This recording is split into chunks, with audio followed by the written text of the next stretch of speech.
বাবা মহাদেবের বাহন নন্দী মহারাজ মন্দিরের একপাশে এসে দাঁড়িয়ে আছেন, কারণ শ্রাবণ মাস তো প্রায় শেষ হতে চললো। আজকে শ্রাবণ মাসের শেষ সোমবার, হয়তো বাবাকে নিয়ে যাবেন বলে এসে ওয়েট করছেন। ওইটাই আমি বলছি যে কার মাথায় যে আসলে জলটা পড়ে। কদিন আগে তো দেখলাম লাইনে দাঁড়িয়ে একটা লোক নিজের মাথাতেই ঢেলে নিল, এত রোদ। হ্যাঁ,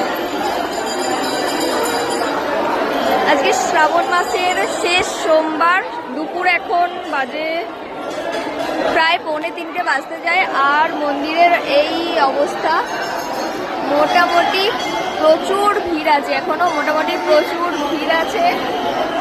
ওই যে মন্দির মেন গর্ভগৃহ, আর এই হচ্ছে ভিড়, আর এই হচ্ছে আমাদের নন্দী, আর এই হচ্ছে দুঃখী আত্মা।